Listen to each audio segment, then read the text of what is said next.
ഏതോ പരസ്യക്കാരൻ വലിച്ചെറിഞ്ഞ flex board ചാരിവെച്ച് പാമ്പ് വരുന്ന മാളത്തിൽ പറക്കമുറ്റാത്ത 4 പെൺമക്കളുമായി ജീവിതം നയിച്ചിരുന്ന ചാലക്കുന്നിലെ അബ്ദുറഹ്മാന്റെ കുടിലിനുള്ളിലേക്ക് പുതിയ വെളിച്ചം. അബ്ദുറഹ്മാന്റെ ദയനീയ ചിത്രം ഞങ്ങൾ പുറം ലോകത്ത് കാണിച്ചപ്പോൾ അത് ഓരോ ഹൃദയത്തിൻ്റെയും ദുഃഖമായി മാറി. ഞങ്ങളുടെ വാർത്ത കണ്ട നിമിഷം മുതൽ അബ്ദുറഹ്മാന്റെ കൂരയിലേക്ക് കോളുകളുടെയും സഹായത്തിൻ്റെയും പ്രവാഹമായിരുന്നു. അബ്ദുറഹ്മാൻ വീട് നിർമ്മിച്ചു നൽകുമെന്ന് പ്രമുഖ വ്യവസായിയും വെൽഫെറ്റ് ഫൗണ്ടേഷൻ ചെയർമാനുമായ യഹിയ തളങ്കര അറിയിച്ചു.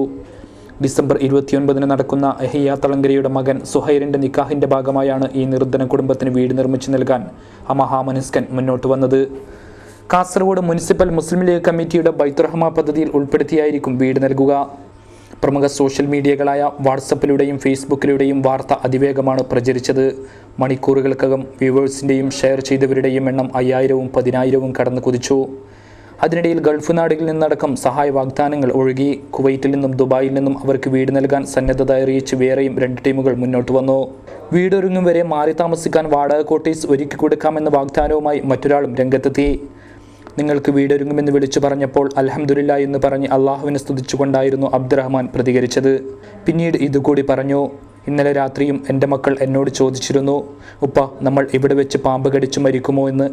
അപ്പോൾ നമ്മെ അള്ളാഹു കാക്കുമെന്ന ഉത്തരം പറഞ്ഞ് ഞാൻ അവരെ സമാധാനിപ്പിച്ചു. അൽഹംദുലില്ലാ, പ്രാർത്ഥനയ്ക്ക് ഉത്തരം കണ്ടിരിക്കുന്നു.